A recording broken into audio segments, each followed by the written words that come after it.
What do you mean the adults talk about them? Boss, you know, elaborate. Tune in to listen to my grandma right here. Let me say it right here every Saturday at 12:32 in the afternoon on KKVV Radio 1060 AM. The views and opinions of the guests on the WYLEANER show are those of the guests and are not necessarily the views and opinions of the hostess WYLEANER and or her co-host.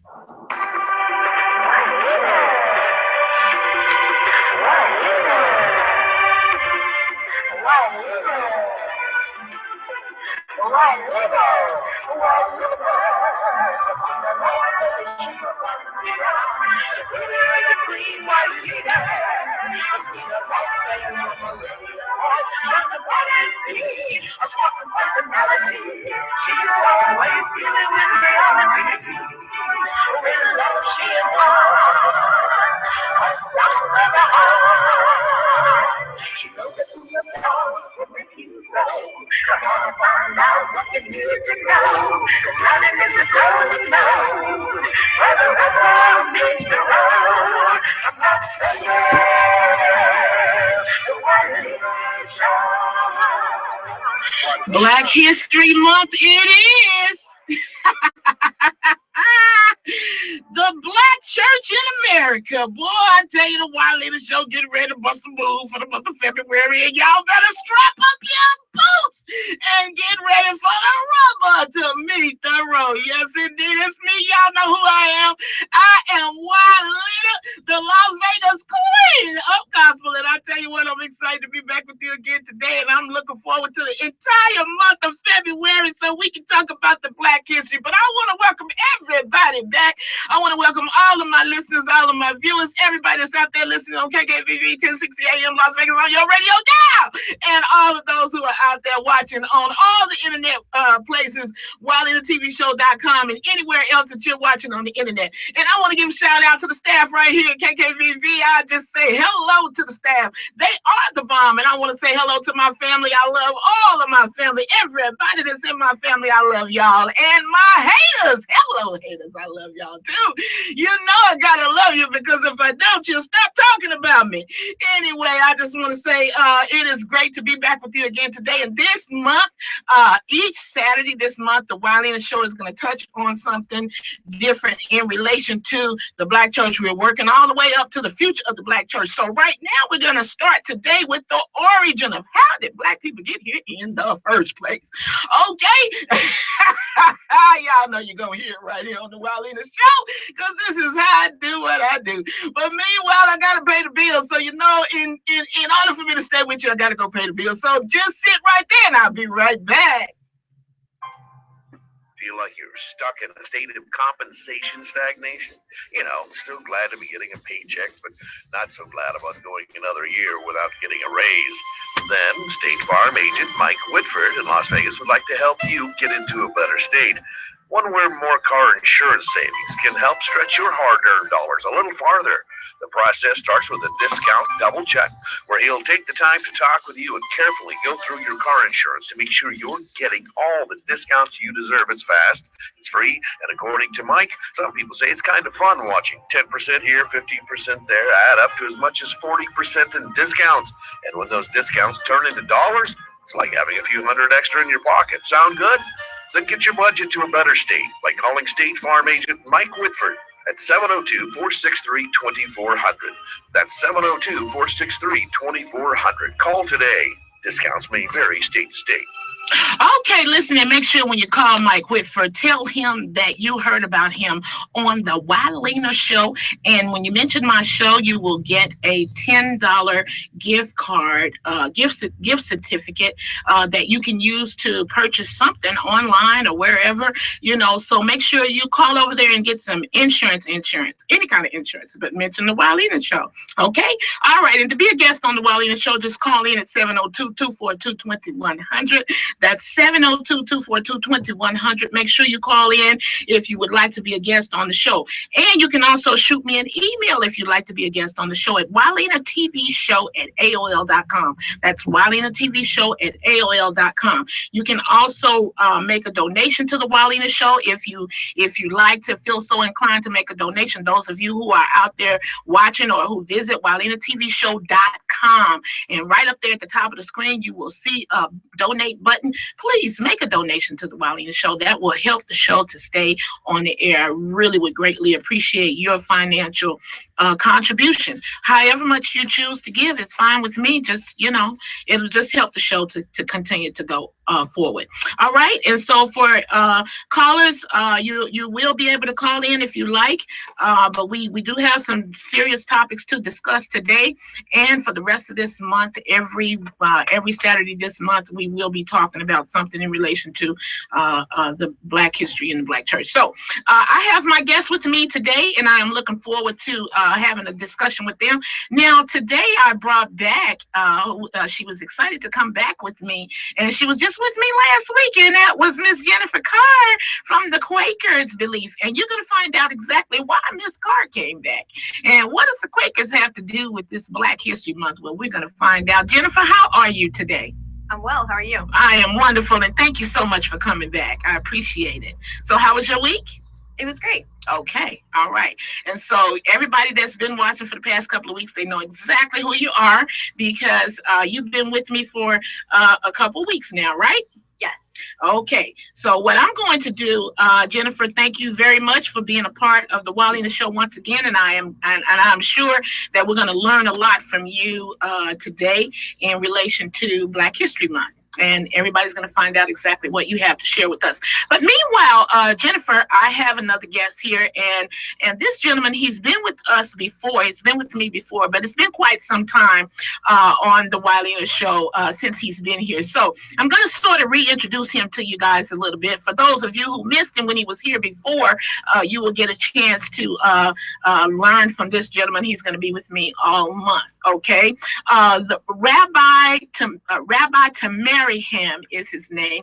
Washante Ta'Marrhyham has been in the ministry since 1980. In 1984, Rabbi Ta'Marrhyham was blessed to minister to his great-grandmom before she passed away. She was quite old, some say near 100 years old. She told him something very powerful that would change his life forever. She shared with him how her great-grandmother was living in West Africa, nation of Ghana, and was kidnapped when she arrived here in North America as a slave child about 12 years old. She also told him about the village area she was born to the best of her ability. Although after that time, Rabbi Ta'Marrhyham never had another opportunity to talk with her again about her great-grandmom's life and experience growing up in West Africa. She had since passed on to be with the Lord. However, Rabbi Ta'Marrhyham never forgot what was told to him by his late great-grandmama. In 1995, Rabbi Ta'Marrhyham, while researching West Africa areas to see if he would be able to locate and find links that would give him a better perspective on his father's family genealogy, to his amazement, after about 15 years of intensive research, collecting and reading hundreds of documents in 2010, he was confidently sure to announce that he was from the West Africa Ashanti Nation tribe.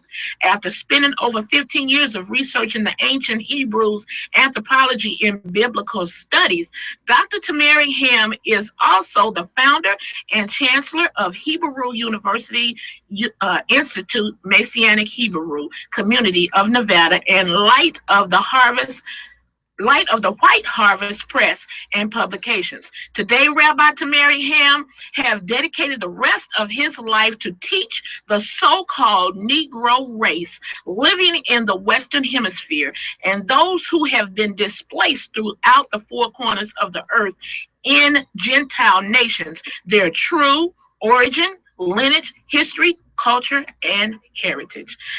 Rabbi Ta'MarrYham, how are you doing today? I'm blessed. Thank you. Wonderful, wonderful. And thank you so much for coming back to be with me once again on the WYLEANER show. I tell you, when you were here before, we really learned a lot from you, and I'm excited to find out exactly what you're going to share with us today. Okay. And so with that being said, I want to go ahead and get started, everybody, because this is a lot that we're going to be covering. And but Rabbi, if you want to go ahead and just kind of give a shout out and say something to my listeners and viewers, that'd be great. Go right ahead. I'd like to say shalom to Hebrew Nation, to this great staff you have working with you for support, to the engineer, to all of my people out there. And it was a privilege being here the last time I was here. And I hope that you be stimulated and you be challenged and inspired to follow up on today's lesson and today's show. Okay, well, thank you very much, Rabbi. And everybody understand that the WYLEANER show is going to really touch on some very serious and controversial subjects here for the next 3 weeks. But y'all know how the WYLEANER show is. WYLEANER does what WYLEANER does, and that's what it is. And this is how it's going to be for the month of February. So here we go. I have a clip that I want to play for everybody that's tuning in and listening right now. And those of you who are viewing, just listen. This is a clip that was done on CBS. Okay, it was a special documentary that was done on CBS, and it was done by Bill Cosby on CBS in 1968. Okay, and I'm just going to share a little bit of this with you, and it is titled Negro History: Lost, Stolen, or Strayed. Okay, and I'm just going to share a little bit of this clip with you. Listen up. Strange thing is how little there is about us in the textbooks. Napoleon once said history is a fable agreed upon, and the fable agreed upon up to now is that American history is white on white. But sometimes we did get into the history books. All wrong. Now you take this one. The Growth of the American Republic, 1942 edition. Samuel Eliot Morrison, Henry Steele Commager. Quote, as for. This has to do with slavery. As for Sambo, Professor Morrison. Sambo, Professor Commager. As for Sambo, whose wrongs moved the abolitionists to wrath and tears, there is some reason to believe that he suffered less than any other class in the South from its peculiar institution. Peculiar institution means slavery. Although brought to America by force, the incurably optimistic Negro soon became attached to the country and devoted to his white folks. Unquote. Those lines were written by two Pulitzer Prize-winning white Northern professors.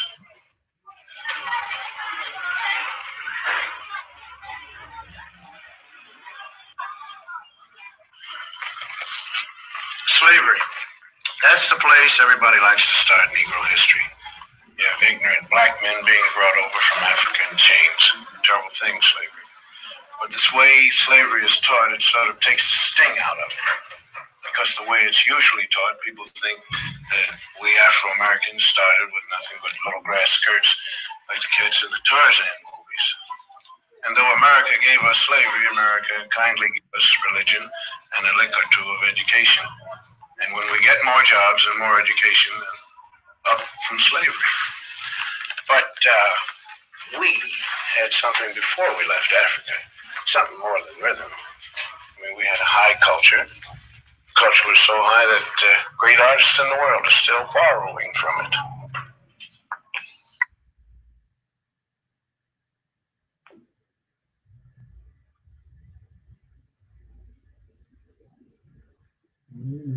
Okay.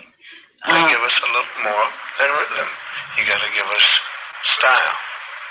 Now, if you tell the history of slavery right, you got a big problem on your hands. The slave trader didn't take some savage out of Africa.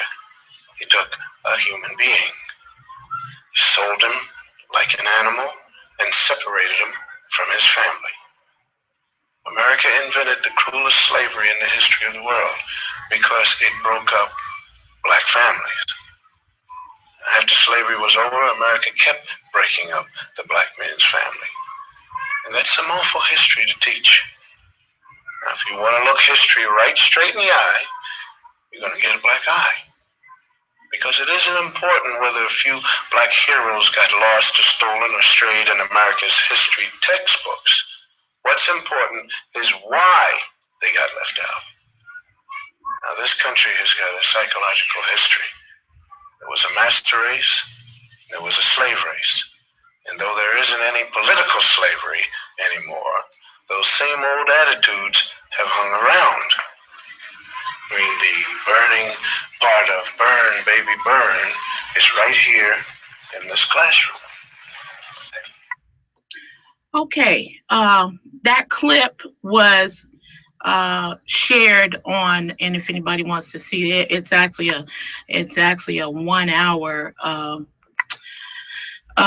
documentary that was created back in 1968 on CBS, and so it's on YouTube right now, and so that's compliments of YouTube and CBS. Okay, so now what I'm going to do from this point is I'm going to share what's called a Black Church Timeline.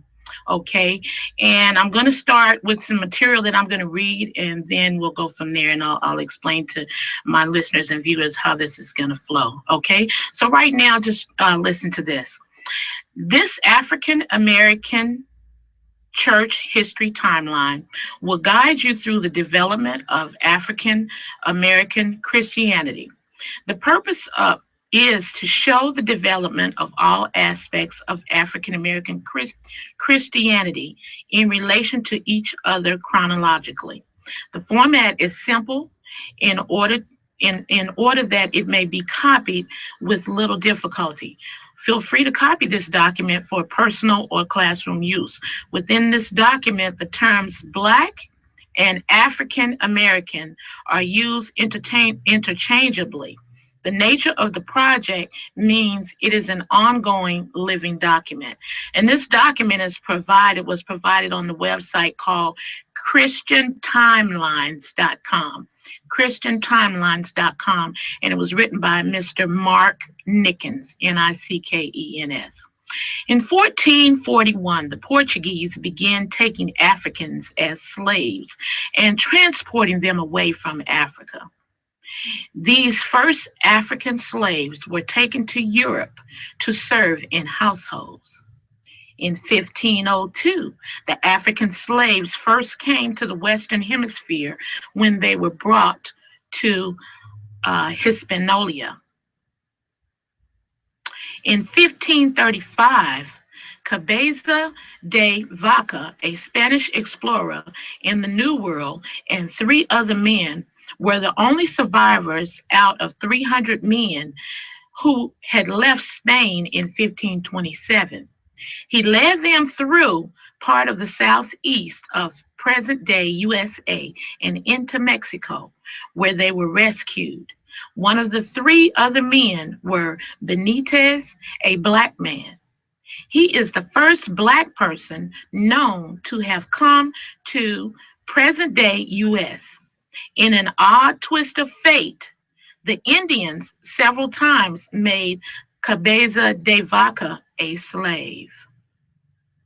In 1607, Jamestown was established as the first English colony in the New World.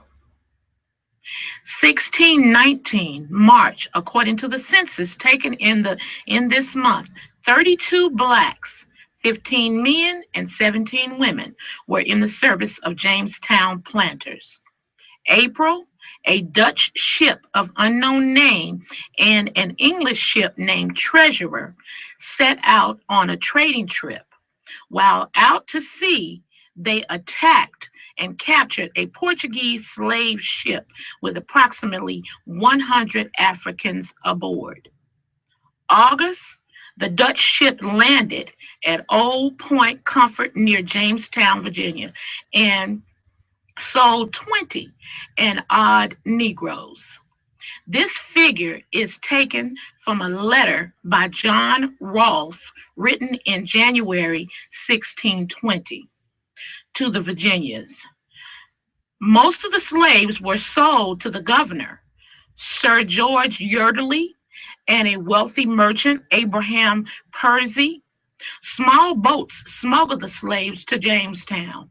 This Dutch ship has been called the Black Mayflower. At the end, the treasurer delivered an African named Angela to Point Comfort, Virginia. The treasurer then left for Bermuda with 29 Africans aboard. Note, some sources state that she arrived in 1618. In 1620, December the 21st, the Pilgrims landed at Plymouth Rock in their ship, the Mayflower.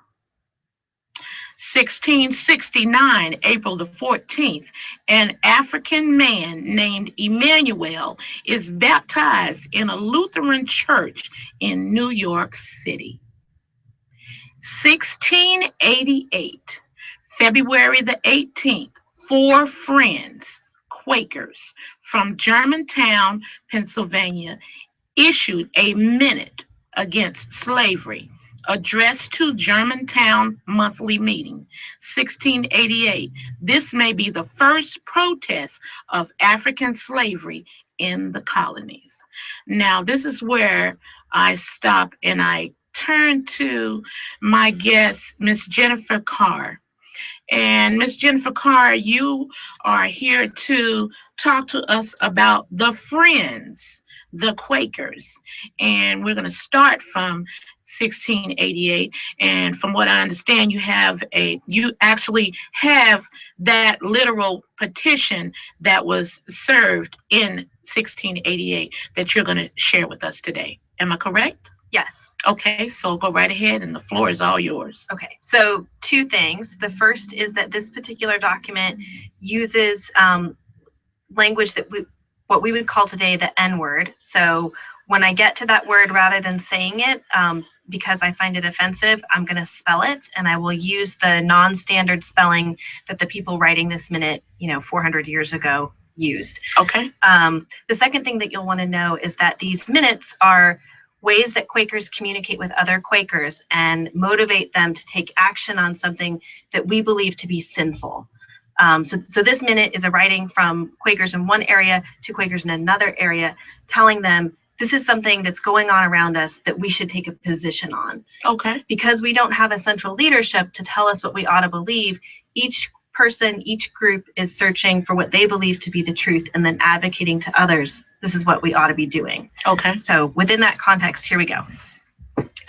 A Minute Against Slavery, addressed to Germantown Monthly Meeting, 1688. This is to ye monthly meeting held at Richard Worrell's. These are the reasons why we are against the traffic of men body, as followeth. Is there anything that would be done or handled in this manner, viz., to be sold or made a slave for all the time of his life? How fearful and faint-hearted are many at sea when they see a strange vessel, being afraid it should be a Turk, and they should be taken and sold for slaves into Turkey. Now what is this better done, as Turks do? Yea, it is worse for them, which say they are Christians, for we hear that ye most part of such negers are brought hither against their will and consent, and that many of them are stolen. Now, though they are black, we cannot conceive that there is more liberty to have them as slaves, as it is to have other white ones. There is a saying that we shall do to all men like as we will be done ourselves, making no difference of what generation, descent, or color they are. And those who steal or rob men, and those who buy or purchase them, are they not all alike? Here is liberty of conscience, which is right and reasonable. Here ought to be liberty of body, except of evildoers, which is another case. But to bring men hither, or to rob or sell them against their will, we stand against. In Europe there are many oppressed for conscience sake, and here there are those oppressed who are of a black color. And we who know that men must not commit adultery, Some do commit adultery in separating wives from their husbands and giving them to others, and some sell the children of these poor creatures to other men. Oh, do consider well this thing, you who do it, if you would be done in this manner, and if it is done according to Christianity. You surpass Holland and Germany in this thing. This makes an ill report in all those countries of Europe where they hear of, that you Quakers do here handle men as they handle their cattle. And for this reason some have no mind or inclination to come hither. And who shall maintain this your cause or plead for it? Truly, we cannot do so, except you shall inform us better hereof, viz., that Christians have the liberty to practice these things. Pray, what thing in the world can be done worse towards us than if men should rob or steal us away and sell us for slaves in strange countries, separating husbands from their wives and children? Being now that this is not done in the manner we would be done at, therefore we contradict, and we are against this traffic of men body. And we who profess that it is not lawful to steal must likewise avoid to purchase such things as are stolen, but rather help to stop this robbing and stealing if possible. And such men ought to be delivered out of ye hands of ye robbers, and set free, as well as in Europe. Then is Pennsylvania to have a good report. Instead, it hath now a bad one for this sake in other countries, especially whereas Europeans are desirous to know in what manner Quakers do rule in their province, and most of them do look upon us with an envious eye. But if this is done well, then what shall we say is done evil? If once these slaves, which they say are so wicked and stubborn men, should join themselves, fight for their freedom, and handle their masters and mistresses as they did handle them before, will these masters and mistresses take the sword at hand and war against these poor slaves, like we are able to believe some will not refuse to do? Or have these negers not as much right to fight for their freedom as you have to keep them slaves? Now consider well this thing, if it is good or bad. And in case you find it to be good to handle these blacks in that manner, we desire and require you hereby lovingly that you may inform us, which at this time was never done, viz., that Christians have a liberty to do so. To the end we shall be satisfied in this point, and satisfy likewise our good friends and acquaintances in our native country, to whose it is a terror or a fearful thing that men should be handled so in Pennsylvania. This is from our meeting at Germantown, held ye 18th of the 2nd month, 1688, to be delivered to the monthly meeting at Richard Worrell's. Now, thank you so much for reading that and sharing that with us. Ms. Carr, can you tell us who actually served that petition? Who were the people that served that petition? So there it looks like 4 Quaker men: Garrett Hendrick, Derek Updegraff, Francis Danielle Pastrius, and Abraham Updengraff. Okay. So what is your elaboration on that? Well, so again, this is a group of Quakers petitioning other Quakers and saying we need to stand against slavery. And you can see throughout this that they're referencing Luke 6:31, right? Do unto others as you would have them do unto you. Like if other people are doing this to people, we wouldn't want that to happen to us. We should be working to stop it. And a number of these minutes were traded back and forth. And by 1727, the Britain Yearly Meeting in Britain outlawed slavery. And they said if you were a Quaker and you wanted to hold slaves, you could no longer be a Quaker. And by 1758, that same stance was taken here in America. And actually, Quakers were the first corporate body to say if you held a slave, you couldn't be a member of the Quaker community. Okay, so were there Quakers that still had slaves anyways? I mean, I understand what you just said. You said you couldn't be a Quaker, but were there those Quakers that rebutted against that and chose to have slaves anyways? So up until that point, up until 1758, yes, there were some Quakers who held slaves. There were not many, but there were some.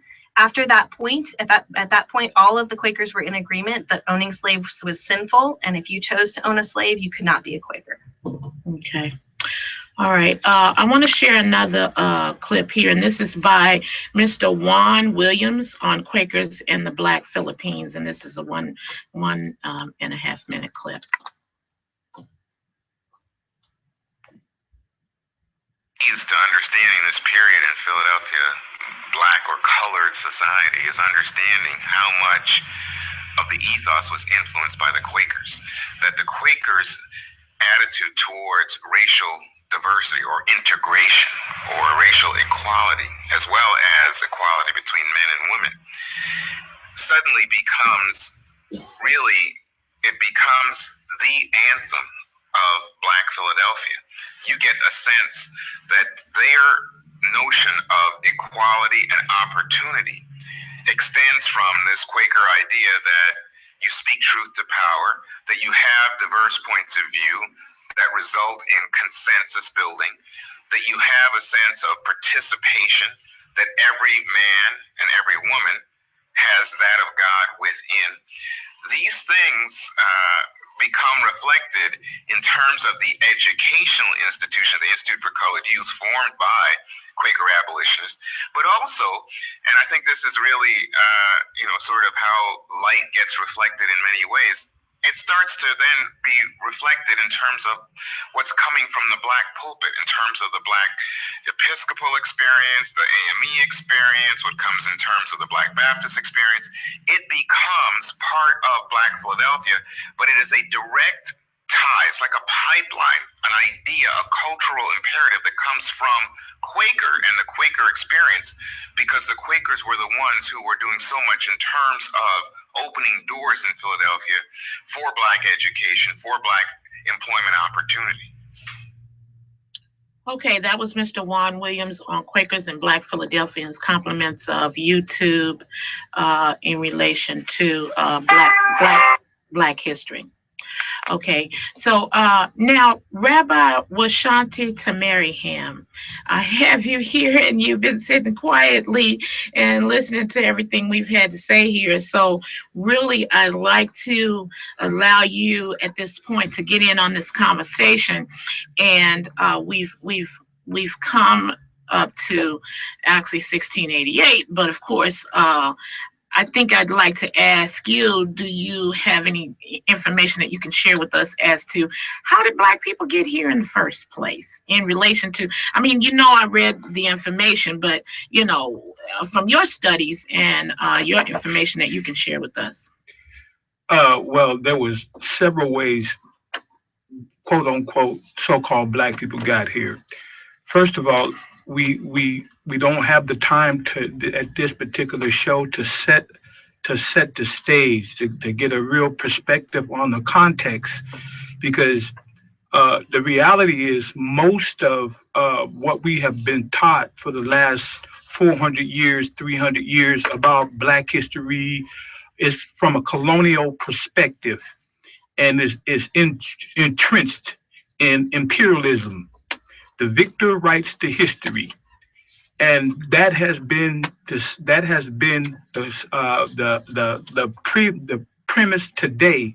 Our Black history, even if you go to your United Black colleges, Negro colleges, even the Egyptianologists, these bright young Black men and women who are scholars in Egyptianology, well, once again, 90% of the Egyptianology from the Pharaohs, dynastic period, that's written from a European standpoint. So basically what I'm saying is, because we have not taken the time ultimately to set the stage to the reality, everything that we're primarily hearing is not historically correct. Okay, it's bits and pieces. So I want to get you to just tell me if anything that I said here from your perspective and from your studies, or anything that my other guests have said here from your studies and your perspective, from the origin of Black people coming into America, I would like for you to set that record straight according to your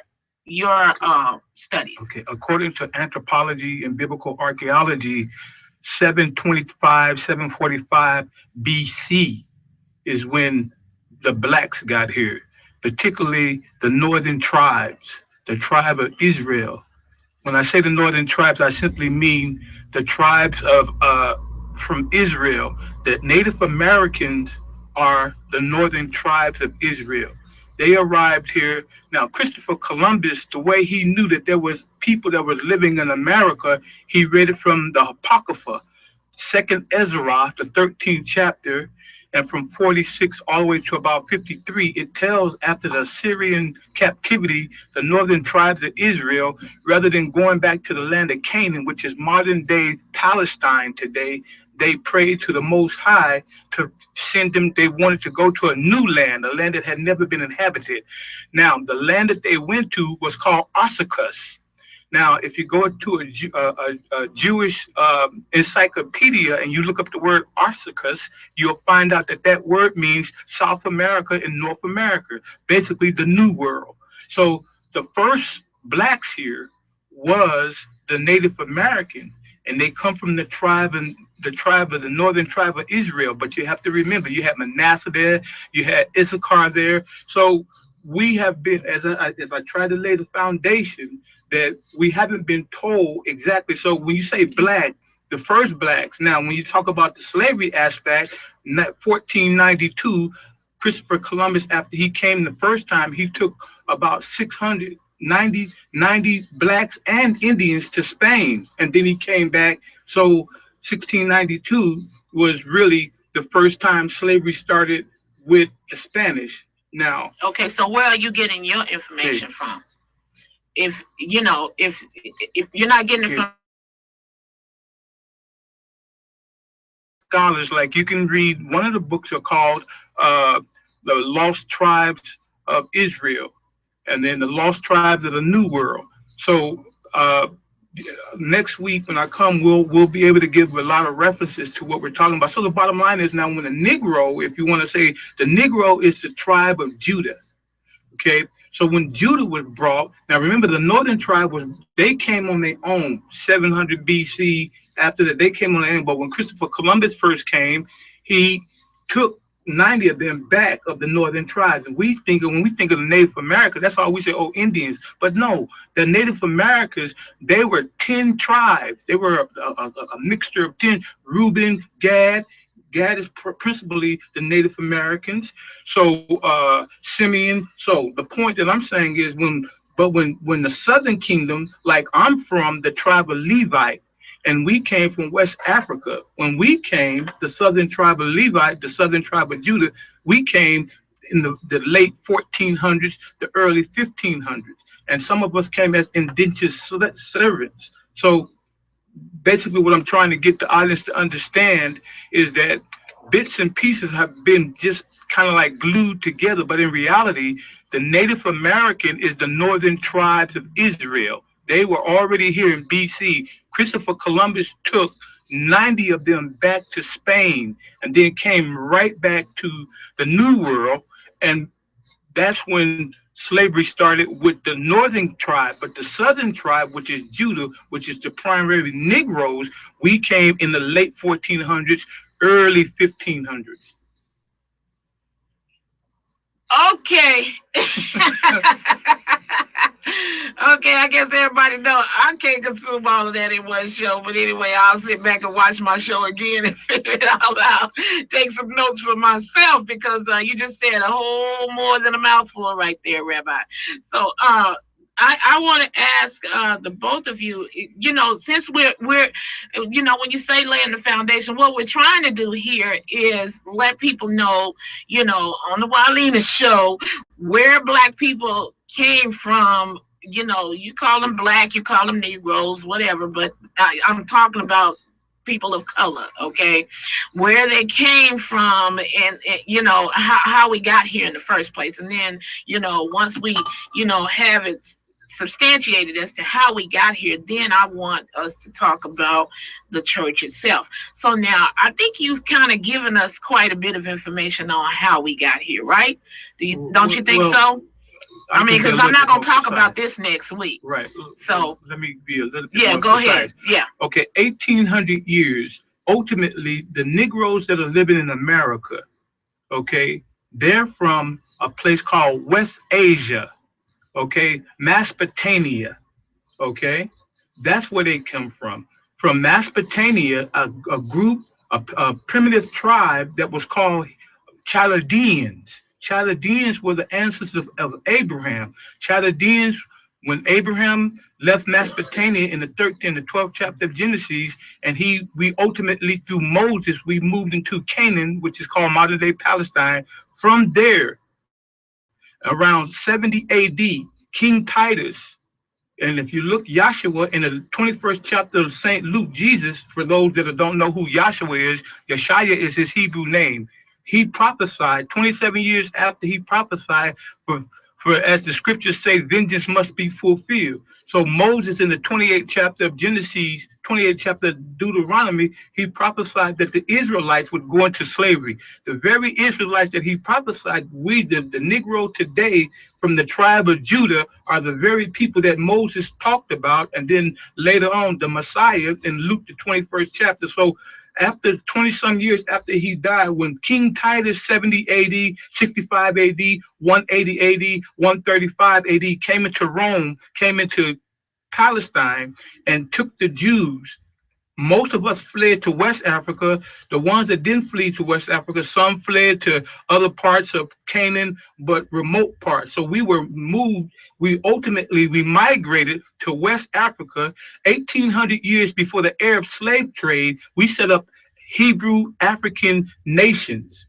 Okay, and then this was 1,800 years before the slave trade. Now, once the Arabs, when Muhammad came along, Muhammad basically, now you had two sets of people in Africa. You had your indigenous Africans, like your Ashantis, and then you had your Hebrews that were forced out of Canaan. And we lived side by side for 1,800 years with them. But once the Arabs came through there, they enslaved the Hebrews along with the Africans.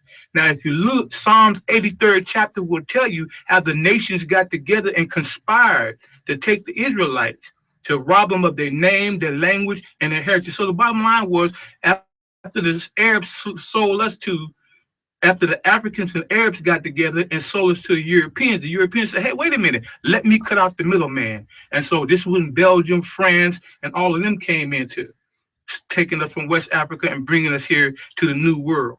So remember now, Christopher Columbus, he did his thing with the northern tribes, but the Europeans are the ones that are when you talk France, Belgium, Germany, they were the ones that were really primarily responsible for bringing Judah. Okay, Judah was the southern tribe. They were the ones that were responsible for bringing us to the New World. But we lived, when we were forced out of Canaan, 70 AD, as I said, that's how we wind up in West Africa. Islam came, the Arabs took us, sold us hand in hand with the Africans. They made a pact with each other. Then after the Arabs got us, then they turned around and got the indigenous Africans. So we did have indigenous Africans coming over there to the New World with us. But out of the 199 million Africans that were killed, 85% of them were Hebrews. And then you had your indigenous African tribes. Okay, so where did I come from? You came from your ancestors. Y'all get ready to find out where WYLEANER came from. Southwest Asia, Mesopotamia. And from there, how you know that? Because of archaeology and anthropology. Now, and from there, our nation was set up in Canaan, which is modern day Palestine. So your forefathers came from Palestine, and they set up in West Africa. Now, well, how do you know where my forefathers came from? What you do? You look at me and tell? Is it the pigmentation that I have, or my height, or I mean, because I heard somebody told me one time that I was part of the Pygmy tribe. You heard of the Pygmy tribe? The Pygmy tribe never ventured to West Africa. Okay. They were way over in Australia. Well, they told me that because I'm short. Now, and if you were part of the Pygmy tribe, you would be from Ham's lineage. Okay. So how do you know where I'm from? 90% of the southern tribe was brought to the New World. As I said, remember I made the differentiation from the northern tribes that primarily went to Spain, but the southern tribes was the Negro. See, Judah has not mixed. If you look there in the scriptures say the northern tribe, Ephraim is like a powder cake. Okay, the Hispanians, the Germans, all these different races, but Judah has maintained our color Horatio. Now, if you notice in the scriptures, Hebrews the 7th chapter, verse number 14, it also tells you that the Messiah came from the tribe of Judah. So there's a lot of information out there, but again, we got to remember what I said, the victors write the history. All our history is just a whitewash at the end of the day, for the most part. Well, I guess that's where the rubber meets the road right there. I guess that's rubber meets the road talk on the WYLEANER show.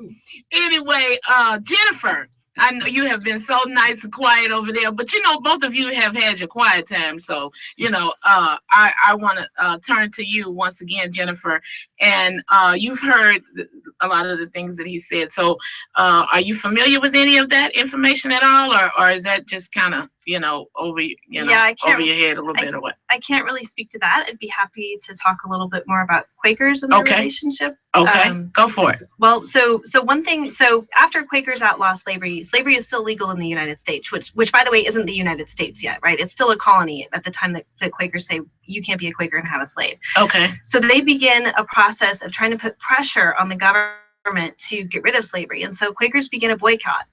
And they say, we're not going to use cotton that's picked by slaves. We won't use dye that's picked because the dye at that time a lot of times was gathered by slaves. And so when you see those old pictures of Quakers and they're wearing like very gray clothes and stuff, right, a lot of that or was black and white or something like that, because they wouldn't use dye. Also, sugar was largely picked in was largely gathered in Barbados by slave labor. And I love this story. There's this woman, Sophia Surge, who goes to 3,000 homes. Now remember, like there's like on horseback or foot or something, right? There's no cars. She goes to 3,000 homes to convince them to stop using sugar. On foot, because using sugar was providing monetary assistance to the slave trade. They also produced a number of pamphlets and books and papers and all of this kind of stuff. They also, at that time, it was illegal to teach a slave or a former slave how to read, but Quakers ran schools. Oftentimes at risk themselves. I know I had the opportunity to attend one of the first Black schoolhouses that was run by Quakers, or not attend, but to visit it in Baltimore. And they had there was a sign that said that it had been burned down a number of times because it was illegal and people didn't want Quakers to do that. They also, many people when they think about Quakers think about the Underground Railroad, which... Yeah, I was going to ask you to give us a little bit of... I mean, you know, we've been out of the country. Now we in the country, okay? All right, listeners and viewers, you know, we talked about way over there somewhere and all, you know, but now we in America. So now we want to talk about what has happened inside of America. And I'd like the Underground Railroad, go right ahead and Jennifer, go ahead and elaborate on this Underground Railroad and what role the Quakers played, if any, in the Underground Railroad, please. So the Quakers were very active in the Underground Railroad, and I would say it's a core belief that if there's a law passed by the government that contradicts what we believe to be God's law, then we will violate the law of man in order to follow God's law. So it was illegal to assist a fugitive slave, but many Quakers broke that law, sometimes at great personal cost, up to and including being hung, because they were viewed as people who helped these escaped slaves. And so there were Quakers that were hung. Yes. Okay, go ahead. So it was Quakers were not the only people on the Underground Railroad, but they were instrumental. Part of the Underground Railroad, but it was a known thing. If you could find a Quaker, if you could get north enough to find a Quaker or find a Quaker, they would either they would be part of the Underground Railroad or they would know somebody who could help. One of my, just thinking about the Black church, one of my favorite stories about Sojourner Truth, who was an escaped slave who used the Underground Railroad to get north. She was eventually taken in by a Quaker family who supported her basically throughout her life and accompanied her when she would go teach and preach and all that. And she attended Quaker meeting a couple of times, but she said she didn't like it because there wasn't any singing. And so she was going to become a member of the AME church. But she did still say, you know, she was friendly with Quakers and all that. And when her particular family's meeting built a new meeting house, they invited Sojourner Truth to come and speak. And she surprised everyone because she stood up and sung a hymn. Wow. Which I thought was just an interesting story. Okay. Okay. So basically, what I really wanted to not get past, but it looks like we've already stepped over into the first church, because I noticed that you said Sojourner Truth wanted to go to the AME. Yeah. So that church was already established. My question was going to be next to the rabbi, if you happen to know. But we're gonna take a break in a second here. But I want to leave you with this question: do you know what the first Black church was in America? We're gonna take a break. We'll be right back. Like you're stuck in a state of compensation stagnation? Still glad to be getting a paycheck, but not so glad about going another year without getting a raise. Then State Farm agent Mike Whitford in Las Vegas would like to help you get into a better state. One where more car insurance savings can help stretch your hard-earned dollars a little farther. The process starts with a discount double check, where he'll take the time to talk with you and carefully go through your car insurance to make sure you're getting all the discounts you deserve. It's fast, it's free, and according to Mike, some people say it's kind of fun watching 10% here, 15% there add up to as much as 40% in discounts. And when those discounts turn into dollars, it's like having a few hundred extra in your pocket. Sound good? Then get your budget to a better state by calling State Farm agent Mike Whitford at 702-463-2400. That's 702-463-2400. Call today. Discounts may vary state to state. Okay. Hi, this is WYLEANER, the Las Vegas Queen of Gospel. First of all, I really do appreciate your listening and viewing my show every week. I would greatly appreciate your financial assistance as well to keep my show on the air. Please just make some type of contribution. $5, $10, $20, $50, $100 or more, whatever you desire. Please log on to www.wyleanertvshow.com and click the pay button. Or please send your check or money order to WYLEANER, that's spelled WYLEANER, to 420 North Nellis Boulevard, Suite A3, Las Vegas, Nevada, 89110. Also, if you would like to be a guest on the show, please call 702-242-2100 or email me at wyleanertvshow@aol.com. That's all for now, and thanks again for your continued support. Blessings to you too, and this is where the rubber meets the road. Okay, everybody, look, we are about to close out here, and today has been a great, very educational and very enlightening in relation to the origin. This show is going to be 4 parts, okay?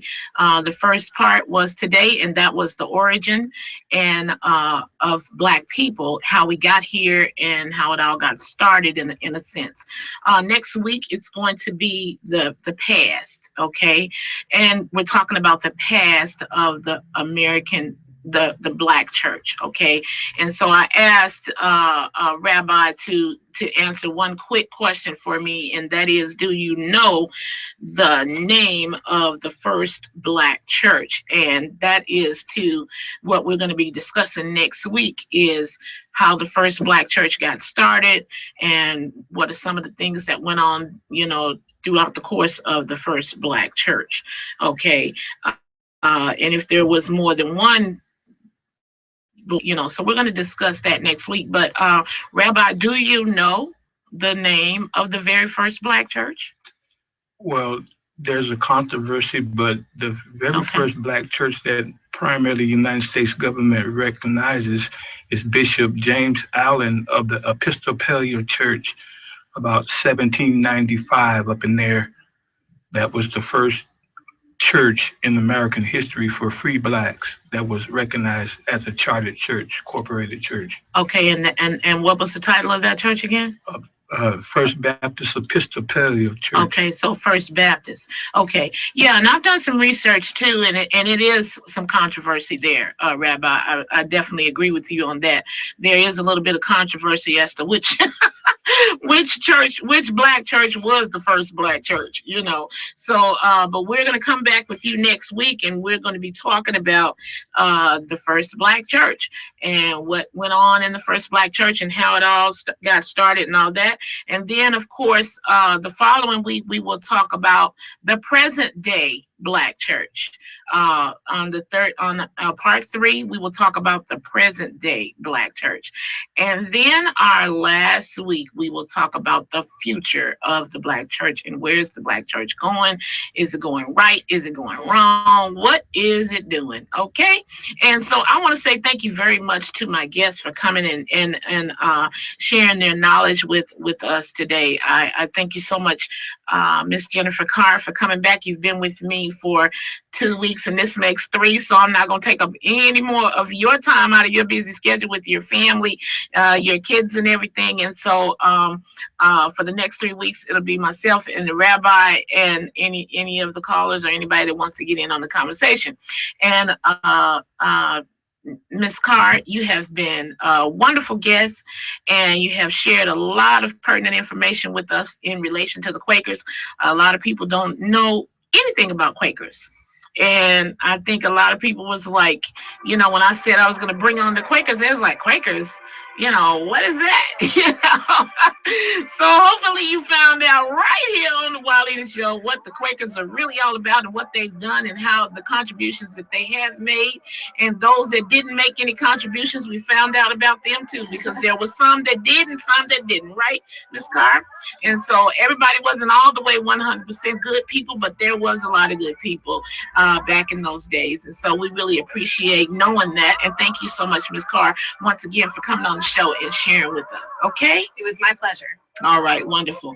And Rabbi, it'll be time for you and I again next week, and we will talk about the first black church.